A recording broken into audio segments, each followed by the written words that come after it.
Hey everyone, welcome back yet again to another episode of the Rain Delay podcast. I'm Dan Jurek, joined by Dylan Grenz. We are wrapping up our coverage of the rankings updates for the Pacific Northwest with the 2028 class. So this episode will cover both Oregon and Washington and our latest updates and expansions for the 2028s.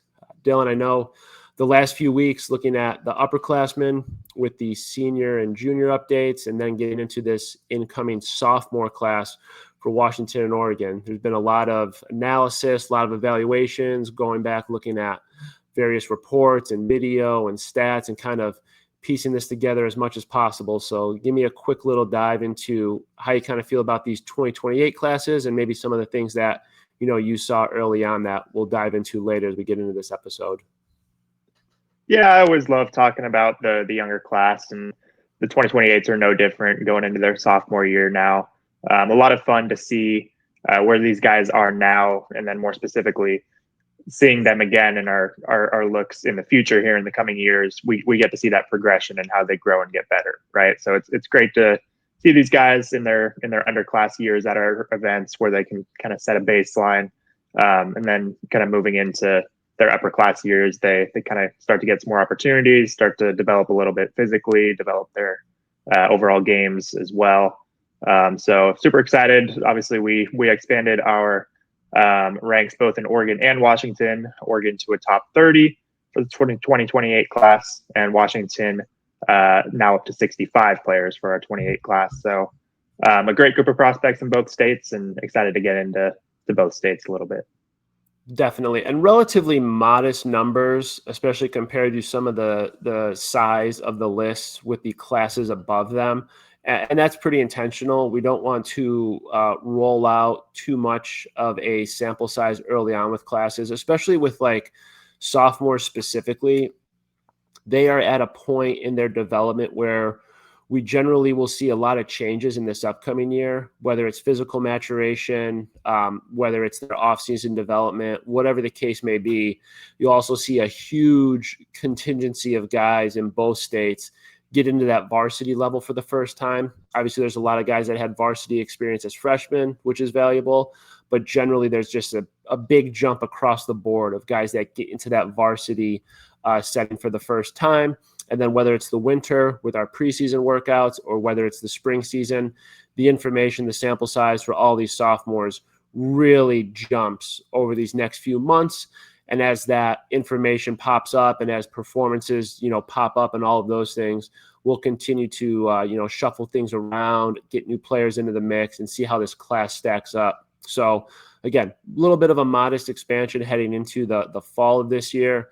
And then just very excited about the potential of this 2028 class for, some winter updates as well as what we're going to see in the spring season for these guys. It's early on. There's a lot of things to like. We'll talk about that across this episode, but we will kick things off with Oregon and the 2028 update with our continuing number one player, Sam Smith, outfielder from Central Catholic. So, as previously mentioned, Sam Smith continues the hold on the number one spot for Oregon in our latest update. The 5'10" athletic left outfielder has a great balance of tools to pair with a very polished, very mature skill set, especially his left-handed swing. When you see him turn the barrel in the box and when you kind of see how he approaches his showcase setting, his game ABs, and everything like offensively, it's really hard not to see some shades of Corbin Carroll in his game overall. And I know that's a pretty lofty expectation or comp for a young player, and I don't expect, things to be exactly the same as Corbin in his development, but just overall with the size, the profile, the left-handed swing, it does give you a lot of shades of kind of how Corbin looked in his early years as well, which is always a good place to start. And you look at the speed component with him being a sub-7 runner. He's over 80 miles an hour from the outfield. He's over 80 miles an hour on the bump. And those are all winter numbers from us. Naturally, with his frame and with his athleticism, would expect him to have very easy gains on those metrics moving forward, which gives him the chance to stick in center field. So that coupled with, low to mid 90s exit velocity, as well as the ability to spray to all parts, it's just a really balanced, high floor skill set with some upside to tap into. And again, left profile, top of the order type bat, center field, position guy who's going to play every day. Just a really awesome, athlete and player overall. So very, very excited about Sam's potential going into this sophomore year. Would expect him to be a very productive player in a lot of different ways for the Rams. And overall, he's just going to be really outstanding to watch as he continues to develop. Yeah, and a big differentiator, you mentioned you expect him to contribute moving forward for Central Catholic. He already contributed in a big way in his freshman campaign, right? And that's something we don't typically see a lot, especially for a program as established and solid as Central Catholic was this last season. But this was a guy that from the jump in his high school career was hitting at or near the top of the order for Central Catholic, producing, getting on base, letting his speed impact on the bases and in the outfield, and then ate a ton of innings for his freshman campaign as well, right? He's a strike thrower on the mound. Again, you said left, ultra smooth, fluid mover in everything that he does. And that was something that really stood out to me when we got a look at him this winter at preseason All-State. It's a great balance of bat speed and staying aggressive through the zone while at the same time still being a very fluid, very, very smooth mover, particularly in the box. So Sam's a guy that we're going to see again this fall at the Super Sophomore Games down at the University of Oregon, and really excited to see how his overall skill set continues to develop. Yeah, it's going to be a lot of fun watching him continue to play. So sticking with some athletes kind of working down the list a little bit here. In the number 2 spot, we've got Zeke Thomas over at Willamette High School. Strong, physical, 6'2", 6'3" kid, multi-sport athlete, QB1 type of prospect on the gridiron.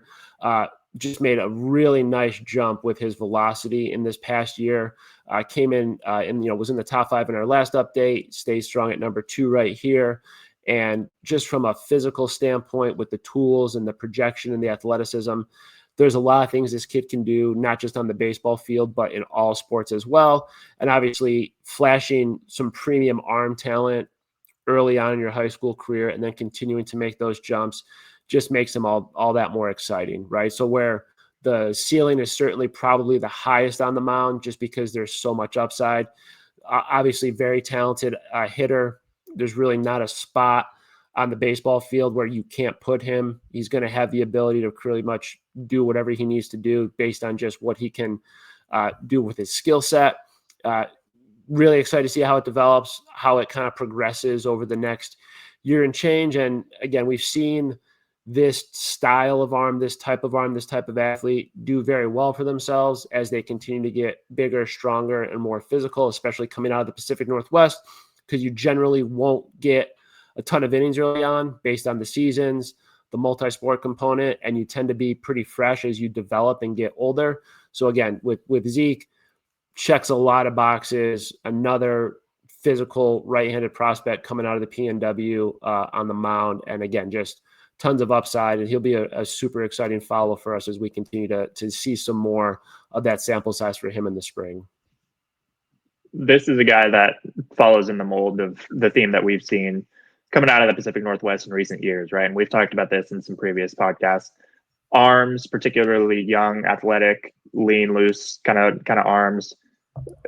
Zeke follows that mold to a T, right? He's super high upside, fluid delivery, already touching the upper 8s with the fastball.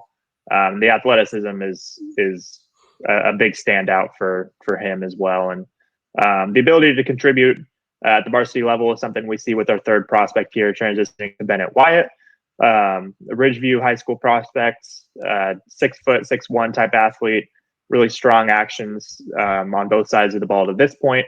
It's a left-handed arm on the mounds, but I think more of a position player to this point. Again, saw plenty of run with Ridgeview in his freshman campaign as well, producing some gap power shown already with some nice physicality for his underclassman age. And then when you talk about a guy that can run up on the mound and throw mid-8s from the left side as well, another super exciting follow that that hold strong near the top of our ranks here as well. I'm always a little biased towards the pitching side of it, being a former pitcher. And I just think, again, looking at the profile of guys that tend to kind of pop early, checks a lot of boxes here. And the left-handedness, especially with how easily it works on the mound, just really bodes well for impacting the game in a lot of ways. These are the type of guys that you see kind of become those player of the year candidates with their two-way ability and how they fill up a stat sheet over the course of the spring. So I'm very bullish on the pitching potential here, especially given the arm action and how everything flows. It's just hard to find that in lefties, especially with this profile. But overall, just a really good collection of talent in that top three initially. And we'll see kind of how things shake out, with that trio of guys, down the road. So transitioning out of the top three down to our fourth ranked prospect in the 28 class, we have catcher Drew Schmidt. Schmidt out of Sherwood High School, we got the chance to see at an ID event of ours this July. Really impressive performance put on by Schmidt. Plus athlete, he's a sub-7 runner already. Left-handed bat, obviously the left-handedness, Dan, something you talked about with Wyatt on the mound, but Schmidt being able to punish baseballs from the left-hand side of the plate was really impressive to see. Maintains a tight turn and really can punish the baseball to the pull side and up the middle. Posted exit velocities up over 90 miles an hour as well, with kind of a flatter approach, and would expect those metrics to continue to trend upward as he continues to mature physically. And then from the catcher position as well, another guy that posted some metrics that are a really great baseline and a really solid number for that 28 class. The arm already up to 74 miles an hour and a best pop time of 2.02 seconds. So really impressive performance for Schmidt seen this summer. We've talked about, left-handed hitting catchers quite a bit, and for good reason. And Schmidt falls in line with a lot of the guys we've seen previously and a lot of guys that tend to do well for themselves as they continue to play. Obviously, right now, he throws at a high level. He runs at a high level. There's present strength. It's a left-handed bat as a right-handed thrower. And it just, for that position specifically, it checks a lot of boxes, and the skill set is pretty advanced. So just these are the types of offensive players and the guys that tend to do really well for themselves. And just overall how he controls the barrel, how easily he makes it look. There's already some really good feel for kind of what he's doing at the moment, and would only think that he continues to get stronger, get more physical, and you see, those balls start to hit the gaps a little bit more frequently or potentially start to leave the yard. But again, defensive value as a catcher, the left-handed pop, left-handed hit ability, as well as running a sub-7 is a really good starting point for him. So very bullish on the potential there. Yeah, and then moving on down, another left-handed bat that produced in a big way in 2025 comes at the number 5 spot, Marcus Pollard, middle infielder out of Sunset High School. And this was a guy, when you want to talk about results and immediate production, when you're a starting player in your freshman season for one of the best programs and eventual 6A state champs in Sunset High School, that turned some heads, right? And this was a guy that we saw in the winter. It's a lean frame, high-waisted, 6'6" type, left-handed bat with an ultra smooth swing, plenty of contact ability, plenty of feel for the barrel. Then just the mature defensive actions as well, I'm sure were a contributing factor in getting him some run on Sunset's varsity roster and starting lineup in his freshman campaign. Stuck at some second base, but could easily see him moving over to short in the future. A lot to like out of Marcus Pollard, a guy that we have seen, and I'm sure we'll see even more moving forward. Definitely. And I think when you're doing your spring scouting and when you're kind of checking up on guys, or, in the case of Sunset, there's like a 95% chance you're rolling in to watch Crew Schoolcraft pitch that day and, see an eventual first rounder. But I think one of the things that differentiates like the prep baseball side of it from the professional side specifically is that we're there to take in everybody, right? So obviously we're going to see those marquee guys, and that matters. And the evaluation for them might be a little bit more in depth, a little bit more draft centric. But as you just look at rosters and as you look at who's on the diamond, when you see a winning team that's going to compete for a state championship, and then you start to see, ninth graders on the roster sheet as well as in the starting lineup, those are names you circle right away and you try to piece together, okay, this is an older roster. They got a lot of experienced guys. Here's the one youngster on this specific team. Why is he up here? Why, like, what is it about him that got him pulled up at this particular point in time? And, with Marcus specifically, it's a combination of things, right? So really good mover, going to stick on the dirt long term. I think when you see him in the spring and you see him at second base, that doesn't paint the whole picture because obviously he's on the younger side. He's a future shortstop. I think as he gets a little bit older, the foot speed and everything will continue to develop. I think he's going to stick on the left side, especially given the ability for him to gain strength. So don't make initial jump reactions just off of someone starting at second base when they're super, super young. He's going to be a left side guy, especially with the bat, the potential. He is very mature at the plate. He's got strike zone discipline, doesn't try to do too much. Like, he's really been brought up with a high baseball IQ, and it shows in a lot of different ways, right? And it's not always just about the hits and the exit velocity with him.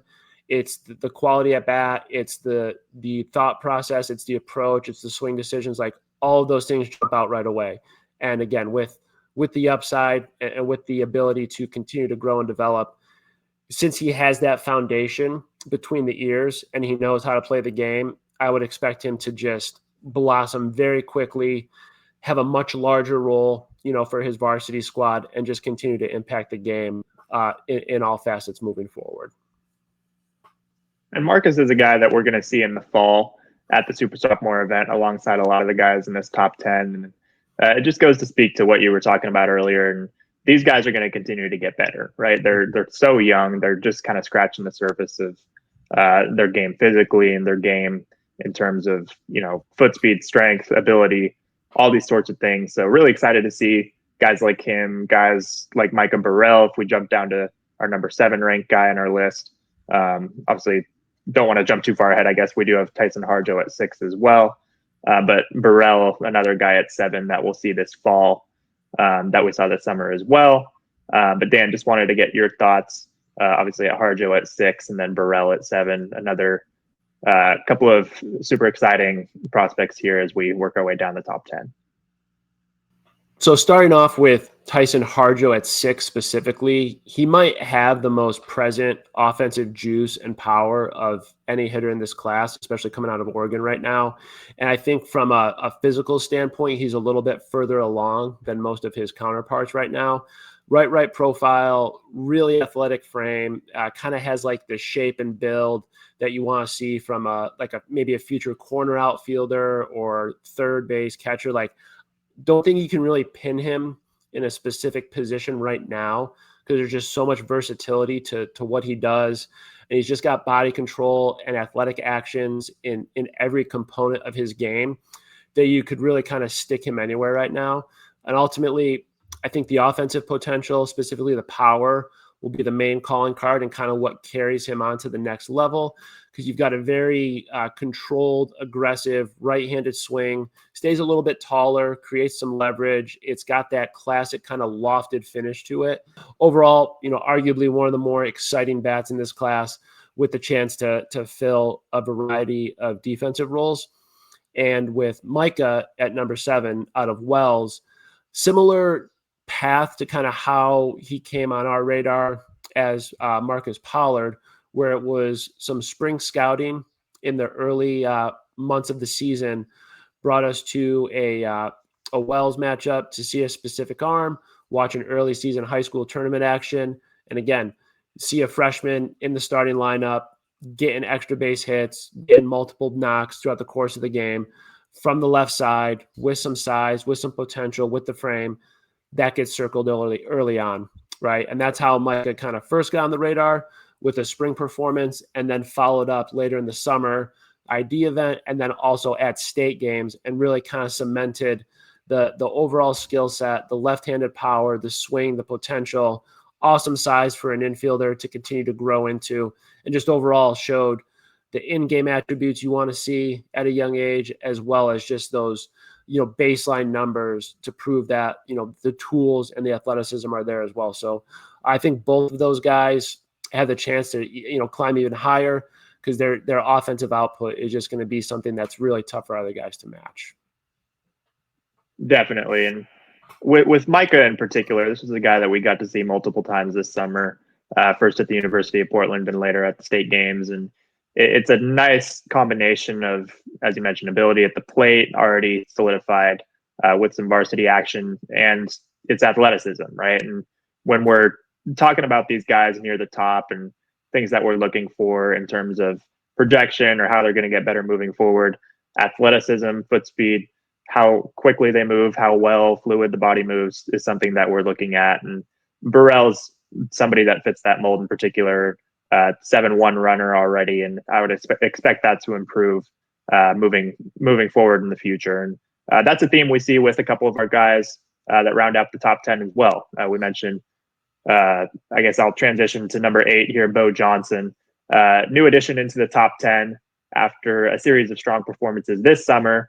And it's another athletic build, an athletic mold that I mentioned, right? He's a sub-7 guy. He's a 6'9", 60-yard dash time posted this summer already. When you combine that with the ability at the plate to drive the ball, ability to throw strikes and work it into the low 80s on the mound as well. Really well-rounded profile for Bo Johnson. Again, a guy that got some varsity run with 5A Wilsonville this spring, already hit near the top of their lineup at times by the end of his freshman campaign. This is a guy that I would expect to be a contributor for years to come at the high school level, and then in the summer would expect him to continue to develop as well. Bo kind of goes against the grain in some of the things we talked about earlier. And I know when it comes to like a lot of the top 10 guys, we're big on projection. We're big on the physicality and the frames and how they can continue to develop and mature and get stronger. And I think with Bo, what you see is that all that is awesome, but it's not always necessary in order to impact the game and to be a top 10 guy. So where he might lack in terms of like not being a 6'2", 6'3" type guy, and there's not a huge amount of growth on a smaller, more compact frame, you offset that by being able to do a multitude of things on the diamond, right? So starting first and foremost with the speed, being an above average runner is basically a prerequisite to impacting the game with like a more compact frame, but then the ability to hit, swing easily, as well as throw at a high level. Like that foundation is crucial. And, I think there's enough athleticism and arm to stick at short. I think you could probably put him in center and he'd be fine. And I think when it's all said and done, he's going to be a more than capable right-handed pitcher. We'll see again how it continues to mature and how the polish comes together, but just packs a lot of athleticism, a ton of body control. He can really move, and it shows. So we've talked about this with younger guys before. If you're not overly physical at a young age, you're really forced to be an efficient mover, right? If you can't just rely on 200 pounds or, extra long limbs to move a barrel or to throw a ball, you've got to work from the ground up. You've got to be fluid. You've got to control your core. You've got to do all these things, biomechanically, not to get into like a tangent on that, but you've got to be a lot more efficient with your movement. And you can just see that with Bo. Like when he gets his foot down to hit, when he gets his foot down to throw, whatever he's doing, it just flows and moves well. And he's got tremendous ability to, use that athleticism in every aspect of the game. And he's a super blue collar, high energy player, and is really just a lot of fun to watch on the diamond. So a pair of Summit High School players round out our top 10 for the Oregon 2028 class in Riker Hartlaub and Evan Guadalupe. A couple of guys that we've gotten to see a number of times in 2025. Two very different prospects, Riker being a taller primary pitcher, and then Evan, position guy as well. So I just wanted to kind of break them down a little bit here before kicking it to you, Dan. For Riker, left kind of guy, 6'3", 195. So some physical maturity for his age, definitely present. And for me, he's kind of one of the higher floor guys. You kind of know what you're going to get from him in terms of on the mound. Ran the fastball up to 83 miles an hour this winter. It's kind of a longer swing into a lower slot kind of release. But 4-pitch mix kind of guy. Obviously, the fastball he can pound the zone with, can fill up the zone with all his offerings. when you talk about the changeup and then 2 breaking balls as well. So a lot to like with Riker moving forward, especially when you're talking about a left-handed arm. And then Evan Guadalupe, another Summit High School guy, middle infield type, 6 foot, listed 6 foot 170. Probably a left side of the infield guy when it's all said and done, with some physicality as well. Again, the right-handed swing, a lot to like, kind of a longer path through contact with strength in the hands, and ability to really drive the ball, particularly for his age. Again, posted metrics of exit velocities up to 94.9 miles an hour, and balls hit up to 358 feet. So a lot to like offensively. And then when you talk about the defense, it's really sound defensive actions, really soft hands, ability to move in either direction well, and then arm strength present as well, with throws up to 83 miles an hour. So Summit High School, another obviously prominent program, winning the 5A state title this past spring in Oregon, and looks like the future will be bright for Summit with these 2 guys.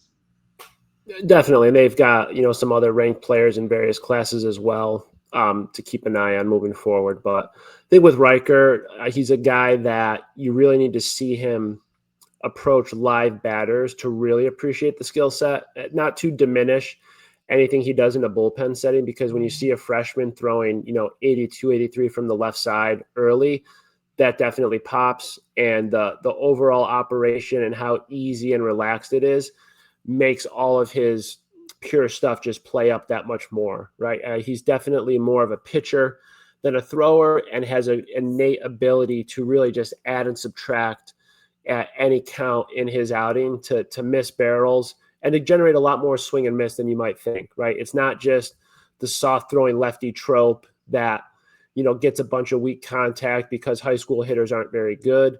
That is always, a component that goes into it to a degree, but we've seen him face some really talented hitters and miss barrels in the zone. And that's what kind of separates him, over the long term. And then presently, the ability to generate the swings and misses with multiple pitches in the zone, and not just rely on, guys chasing or kind of attacking the pitch that he wants them. So really polished, super strong, got a chance to ease into that starter role, because I think with the mileage and with how easy he kind of gets through his delivery, I don't see him really dipping in velocity. I don't see him bottoming out too hard. I think wherever he's at physically, he's going to be able to hold it.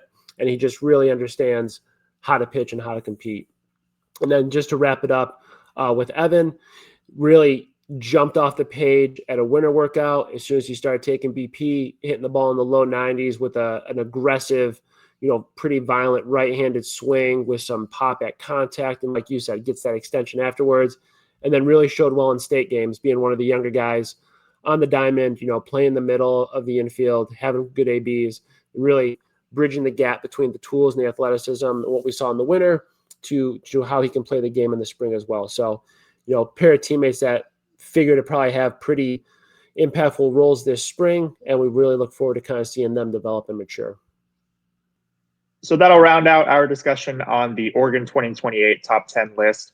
As I mentioned earlier, this list is expanded to 30 overall prospects, and we do have a ton of more notes and takeaways and reports and all those sorts of things on a lot of these players up and down the list as well. So for more information on more of these Oregon prospects, head over to our website at prepbaseballreport.com/Oregon. This week we did release our 2028 rankings article with a big time breakdown on a lot of these players, and we'll have some more content coming out this week as well. So be sure to check out our website. A ton of great content coming out there.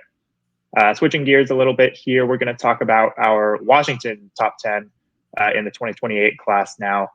Super talented group top to bottom. Dan, I know this is a class that has excited you more than most, not the most, but just a super exciting class, top to bottom. Just wanted to get some of your kind of general thoughts and takeaways from the kind of state of this list up to this point. Yeah, I think this 2028 top 10 is arguably the strongest top 10 I think we've had in a really long time. And we'll see how it compares to like the 2026s, and the 2025 class was obviously very strong at the top with pro potential and things like that. But when we're looking at 1 through 10, and even beyond that a little bit. But I think specifically like 1 through 10 in this most recent update probably has the best collection of tools and upside that we've seen in a while since we've been covering. And arguably, I think you could make a case for pretty much each guy in Washington right now that grabs a top 10 spot. I think you could argue a case that they all are deserving of number one or close to it. And we'll get into the breakdown of that and specifically why. But we just haven't really had these types of discussions and this type of back and forth trying to hammer down, an order and the right guys in a really long time. And given how the rest of the class looks, I think it's going to just be even more difficult to continue to try to get this group, pinned down and take into account all the development, all the jumps, all the production that we see from guys. So just going into it, I mean, this is an extremely talented group, and we'll discuss why. But we do have to kind of start things off with the number one overall spot and a new number one player in the class with Lincoln Moore out of Kent Lake. And I know, Dylan, you've seen several looks at Lincoln over the past few years. He's kind of more in your neck of the woods geographically.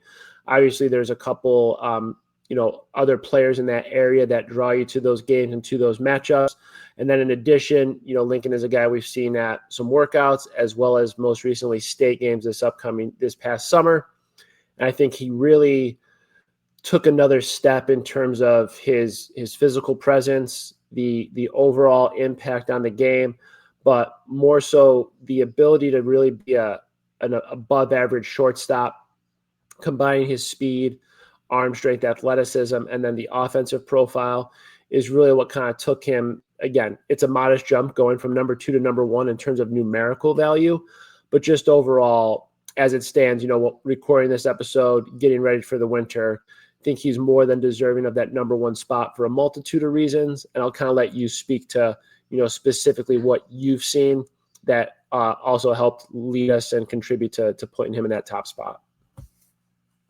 For me, it's the volume of work that we've seen despite the underclassman status, right? This is a guy that for multiple years now has been going to some of our top events where he's putting himself toe to toe with some of the best talent in the area. When you talk about junior future games last year, preseason All-State in the winter, state games this summer, and then we saw him in high school action at the scout games. Like it's a remarkable volume of work, and each and every time Lincoln has checked every single box possible, right? When you talk about a well-rounded position player, he does absolutely everything. It's a 6'2", 6'3" frame with a great combination of present strength and maybe a bit of room to fill as well in the future.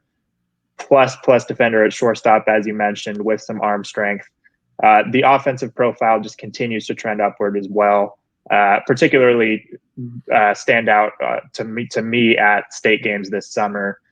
His BP rounds were otherworldly, right? We saw plenty of top 10 guys in various classes step up to the dish, and Lincoln was possibly the best round of BP at the event. Like he averaged 94 miles an hour, drove balls out over the wall to left center with ease, multiple 4, 5, 6 times in a round. Just super, super impressive. Clean swing operation, repeatable swing operation. Obviously translates in game as well. Both seen in high school and at some of our in-game events as well. Just there's not much not to like about him, and that's reflected in our national rankings as well. This is a guy that's been a top 20, 30 guy, comes in ranked 32nd in our latest national ranks, so 32nd ranked player in the 2028 class nationally, and then takes the number 1 spot in Washington as well. So super, super, super impressed. Just cannot say enough great things about Lincoln Moore. Yeah, he's obviously, again, worthy of that number 1 spot going into this latest update. And I think we'll continue to, push to stay there, as well as fight off some worthy contenders as we continue to get down this list, with starting at number 2 with Colin McGowan out of Battleground High School. Colin jumps from the number 3 to the number 2 spot in large part with his physical and offensive upside. He had arguably one of the more impressive spring looks we've seen from any hitter in any class this past year. Again, we were down in the Vancouver area for an awesome high school tournament and got to see Battleground across a couple games, and specifically watching Colin rack up a couple base hits, clear the left center field gap for some extra bases, and just the offensive prowess of him and what he's capable of right now, as well as what he could continue to grow into, is really tough for a lot of guys to match at this point. When you factor in the athleticism, the mobility, and his versatility, we've seen reports of him running it up into the upper 80s on the mound as well. At some previous workouts we had, like last year, he was, an 83, 84 guy, but given the arm action, the size, and the strength, very easy to envision that jump and everything that has been kind of coming out there more recently is totally valid. And it just adds another dynamic to his game. So it's probably a corner profile, like, third base, maybe left field, right field, just based on the size. Like, he's just a big, strong, physical kid. And as he continues to become a more well-rounded power prospect, which we envision, he'll probably find a more permanent home on defense. He's got catching experience as well. So there's a lot of things he can do. It's, a very tantalizing type of frame to grow into.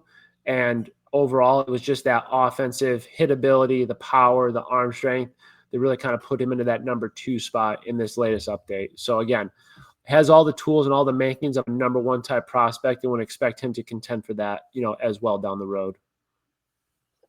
Yeah, just wanted to go back and touch on, you mentioned our look at him this spring at that high school tournament down in Vancouver. That was a tournament that had Xavier Nyans, that had a number of really, really strong high school programs, Mount Vernon, Tumwater, Tahoma, go down the list. And Colin stood out as one of the best players at that event, by and large, despite being a freshman at that point, right? Ultra physical, us seeing up to 6'3", 6'4", is continuing to grow and fill out. And the swing and ability to move, as you mentioned, propels him to a top 50 spot nationally as well, coming in the low 50s nationally. And as you mentioned, a name to follow as a potential guy to take over that number 1 spot in the future. And then transitioning over to our third ranked player in the 28 class, Madden Pike. This was a guy that had a really, really strong 2025 as well. When you talk about being an immediate contributor in his freshman spring for one of the best high school programs in the state, Puyallup High School. Madden was a player that's been on our radars for a long time, a really well-known player in the area. Was able to contribute on the mound and was immediately dominant against some older high school competition, right? It's a very fluid, long, athletic delivery from the right side. Ran the fastball into the upper 80s, both in a winter workout that we saw and then in high school action as well. Fastball has plenty of life to all quadrants of the zone. And then when you talk about his main secondary pitch, the slider, that's a pitch that he leans upon heavily and can land in all counts as well. So a lot of tools that jump out on the mound. And then from the position player side, Madden can do a lot of things as well, right? He's a switch hitter, kind of a couple different approaches from the left side versus the right side. The left-handed swing kind of creating more loft and thump, and the right-handed swing with the ability to find the barrel a little bit more with a kind of flatter approach. But a lot of things to like at the dish. And then defensively, this is a guy that can do a lot of different things, play a lot of different positions to this point. We'll see where he ends up sticking should he continue to be a position player moving forward. But I've seen him in the infield, the outfield, and catching. So literally doing it all, right? So a lot of things to like about Madden. And again, a guy that's had a really strong 2025 and just kind of goes to show how strong the top of this 2028 class in Washington is. Definitely. And I think it's really impossible to ignore the comps to obviously his brother Mace, who just had a unbelievable run at the high school level, 2-time player of the year in Washington, now on campus at Oregon State. And the similarities are striking in terms of switch hitting ability coupled with premier arm strength. So you mentioned it, that we've seen Madden catch at a high level with above average pop times. He's going to have an above average arm from short or the outfield, and then the possibility of being a switch hitter with bat speed and power from both sides. Be interesting to see kind of where that defensive fit is going into the 2026 spring. Obviously, you go to Puyallup High School, you've got an older team, you guys are competing for a state title. There's not a ton of voids to kind of fill from a defensive standpoint. So as some of the older guys move on in that program, we'll see where he fits there. For this past year, the most immediate need and impact was on the mound, right? He logged a lot of competitive innings, especially in relief, put up some really big strikeout numbers, very tough to barrel up, and would think that with another year and with some, upperclassmen moving on, he probably becomes a much more consistent starter, moving forward. And we'll see how that transition kind of, impacts his game overall. But again, just premier arm talent, athleticism, switching ability, like you said, just checks a lot of boxes and is a highly exciting player to watch. A couple of high upside bats take over the next couple spots here at number 4 and number 5 in our ranks. A couple of power hitters in Kobe Reese at the number 4 spot and Greg Johnson at number 5. Kobe Reese, a guy that was one of the breakouts of the preseason in the biggest of ways, right? Saw him at preseason All-State, again, an event with some of the best talent in the area. And he put on an absolute show in batting practice, posted some of the best metrics of any player, regardless of high school class, with exit velocities up to 106.4 miles an hour, averaging 93.4 with the max batted ball distance of 389 feet. Those are like darn near professional hitter numbers, right? Just silly metrics when you're talking about a freshman. It's a very physical, mature 6'4" frame.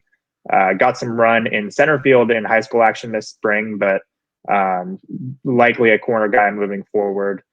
We'll see if the foot speed can kind of continue to trend upward, but bat first guy that has a ton to like. And then Greg Johnson, the other power hitter aforementioned, coming in at number 5, another Puyallup High School player that will certainly get some more run here as he enters into a sophomore year and beyond. First base type defensively, but super high ceiling with the power from the right side of the plate. Saw him at state games this summer, obviously junior feature games last summer, but just a ton to like, Dan, from these two bats.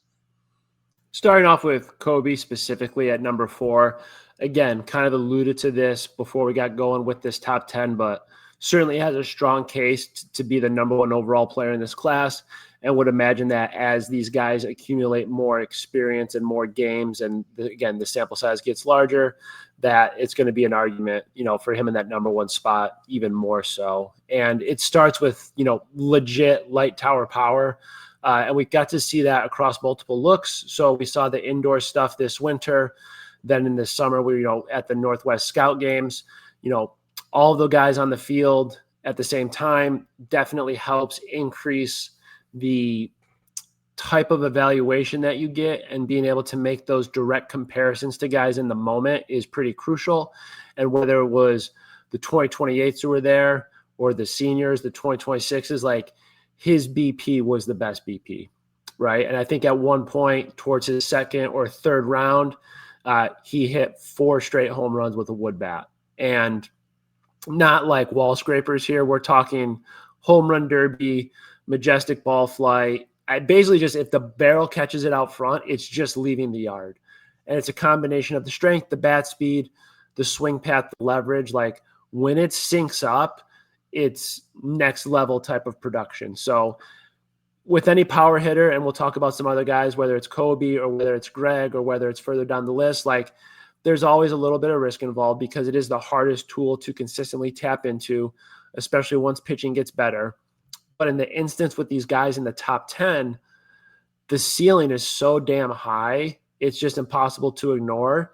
And these are the type of hitters that you have to kind of lock in on. Because if it does click and if the contact ability is there, output and what they can basically become is unlimited, right? And the most immediate name that pops up is like a Xavier Nyans type guy who combined like the best of both worlds. And obviously you saw Slayer DeBrune from Oregon blend that power with the contact. And obviously he was one of the fastest guys in the draft. So he had a little bit more of a speed element, but that power is ultimately what I think helped propel him into that first round consideration. And these guys are going to be able to match in terms of bat speed and exit velocity and all of those types of key metrics. And we'll just see how the rest of the overall game rounds itself out. So whether it's Kobe, whether it's Greg, it's not just hitting the ball hard. It's hitting the ball hard easily and at an age where not a lot of guys are matching that. So incredibly impressive stuff across the board, and cannot wait to continue to watch these guys, do damage. Moving on to the number 6 ranked player in our 2028 class. It's catcher Joseph Bensi out of Ferndale High School. This is a guy that we've gotten multiple looks at this year as well, and has continued to trend upward. This is a guy that we saw first at preseason All-State, where he competed with the likes of Kobe, with some of these top guys in the ranks, and stood out in a big way on both sides of the ball, right? He's a primary catcher, more of a compact frame at this point. The right-handed swing is very, very strong. He's able to utilize his frame and get the most out of that swing very well to produce flush contact, line drive contact. And the defensive portion of his workout is where he shined the most. When you talk about arm strength and quickness and overall maturity in the defensive actions for his age, something that really, really stood out when you talk about the ability to frame, block, and then throw. Obviously with throwdowns, velocities up to 79 miles an hour and a best pop time of 1.9 seconds. That'll turn some heads, right, in a workout setting. And he was able to translate that in game as well at a spring look, where we had one of our scouts watching Ferndale. That was where he really solidified himself as a premier player and a must follow in the class, particularly with the defensive skill and polish that I mentioned. That spring look kind of got him, or at least helped him get some buzz, and was able to get a spot at the Northwest Scout Games this summer. Again, competing against some of the top talent in the area, all high school grad classes, and continued to show the polish and the overall skill set, both with the right-handed bat and behind the plate. So one of the best defensive talents we've seen in some time from the catcher position, considering his underclassman status, and certainly a name to know moving forward.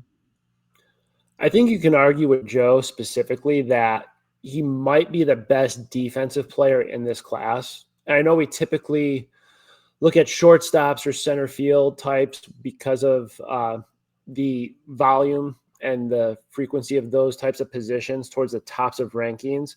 But from a catching standpoint, you impact the game on every pitch, whether it's your receiving or the catch and throw and all the little nuances that go into the position. I think obviously at number 1, Lincoln Moore has a really strong case as the premier defender in this class. But if you were picking another guy just based solely on defensive prowess and overall ability, I think Bensi is in that top 2 at least from the catching position. So really above average defender, years beyond like his grad class or age. Like he can defend extremely well. I don't see any reason why he's not going to be an above average catcher in his future as well, because the athleticism and the actions, there's no indication he's going to outgrow or not be able to catch at a high level. Sometimes you see that with guys that might be a little stockier or maybe a little bigger, and there's some physical attributes that might move them off the position. Like there's no concerns here with that. And then offensively, it's a bit of a different profile from the guys we've previously talked about, where we're looking at exit velocity and power and lift. Like he can hit the ball hard. He's got really easy pull side power that he displayed later in this summer.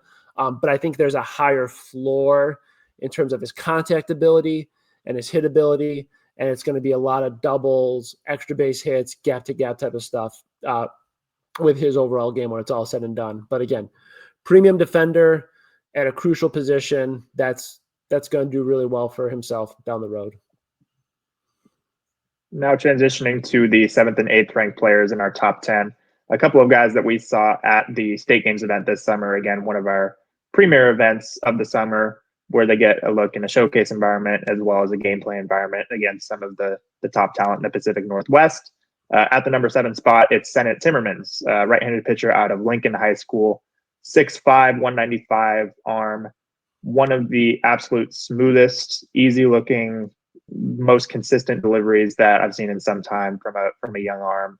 It's starter profile, certainly. Fastball has been in the mid 80s, touched 87, 88 in the summer look, commanded to all parts of the zone, super strike thrower. Again, super high upside arm with that larger 6'5" frame, with some pitchability currently shown as well. Partners that fastball with a changeup and slider combination. The slider in particular, the ability to command that to the glove side for Sennett really stood out. And he produced in a big way in that state games look. He went 3 innings and struck out 6 batters, didn't give up a run. Again, facing some older high school competition. Super impressed with what I saw out of Sennett. And then Trey Holdren is another guy that we saw at state games out of Southridge High School. So from the eastern part of the state there, but able to come over and compete and impact the game in a big way at state games. When you talk about two-way ability, Holdren certainly up there. More of a kind of similar profile to Kobe and Greg, where there's some pop from the left side of the dish. Again, it's lefty profile at the plate and on the mound. 6'1" athlete, listed 6'1", 208. Saw him at state games, was able to collect multiple barrels, drive balls up to 99 miles an hour in BP, and then translate that in game as well. And then when you talk about a guy that can hop on the mound from the left side and run the fastball into the low to mid 80s, a lot to like from Trey. A guy that produced a lot in the spring as well for Southridge in his freshman campaign. And when you talk about both Sennett and Trey Holdren, a couple of guys that will certainly be some of the most productive, if I had to guess, in-game performers in their high school careers moving forward. Continuing with our look at the top 10 in this class, we're at the number 9 spot with left-handed pitcher Ryan Perkins out of Lincoln High School in Seattle. Perkins is one of the guys that, is in the top 10 right now and has been for a couple updates based solely on the strength of his in-game looks. So whether it's the high school season, or whether it's stuff we catch in the summer, we have seen enough in a live setting, against hitters and in-game competition to feel pretty strongly about what he brings to the table and his potential moving forward. I think specifically this past spring, he had an early April outing against a quality Eastside Catholic offense. Cold, balmy night, typical PNW high school type of setting. He goes 3 innings, punches out 7 guys, runs the fastball to 85 as a freshman from the left side, and then couples that fastball velocity and command with a quality sweeping breaking ball from his, lower 3/4 type slot on the left side. Really good feel overall for the zone.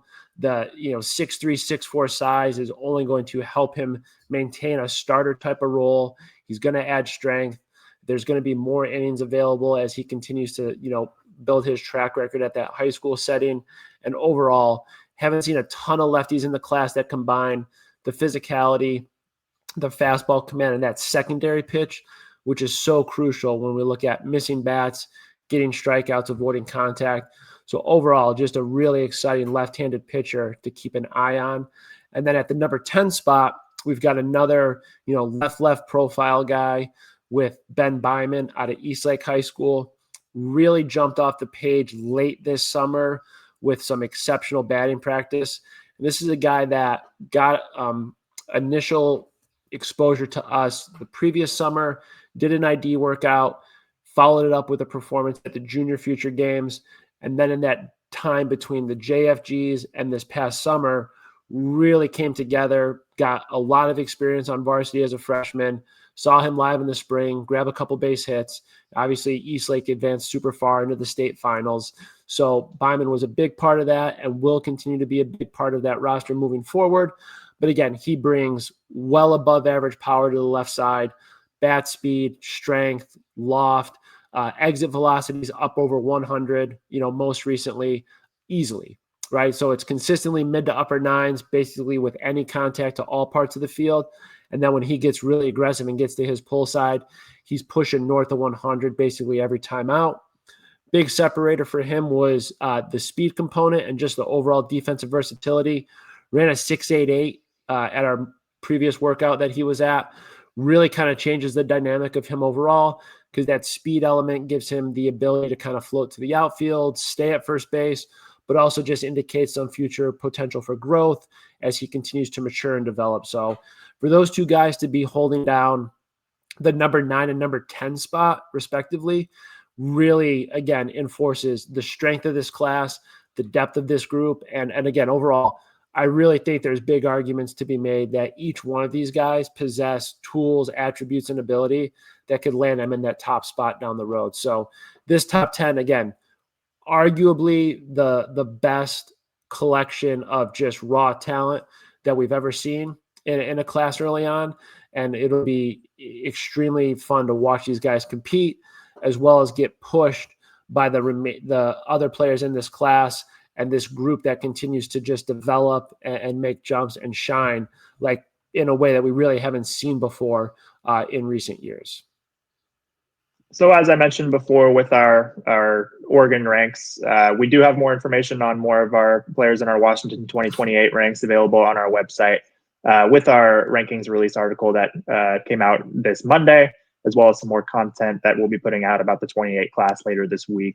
That information can be found at prepbaseballreport.com/Washington, specifically talking about this Washington class and the top 65 players that we were able to rank in this most recent update. So as Dan mentioned, a ton to like in this 28 class, and a lot of guys that will be real exciting follows in the remaining 3 years of their high school baseball careers. Yeah, and specifically for this group, we're going to see a lot of these guys towards the end of the month at our Super Sophomore event. First time ever that the West Coast specifically has had a Super Sophomore event. So it's going to be Washington and Oregon combined with California, Arizona, Nevada, Utah, all competing down in the Eugene area at PK Park and Bushnell. So that 2028 class, again, gets another look this fall, as well as a bunch of guys in the 2028 class that we'll see at our fall games down at Union High School as well. So if you're a young guy, you're staying active this fall, you're continuing to get out, get your reps in, develop and mature, hope to cross paths with you this fall as we continue to try to highlight this 2028 class specifically leading up to, those sophomore campaigns for everyone in the spring. So again, awesome class. This is kind of like a very early look at what we think it's kind of capable of early on. And as we said, imagine that there's going to be plenty of exciting new names, turnover, and guys popping up as we continue to watch them play. So thank you for tuning in to another episode of the Rain Delay Podcast. As always, I'm Dan Jurek with Dylan Grenz. Again, please continue to like, subscribe, and share as we look to grow this channel and expect a lot more content coming in the near future as we wrap up these fall events, as well as start to preview the high school season for both states. Thank you, and we'll see everyone soon.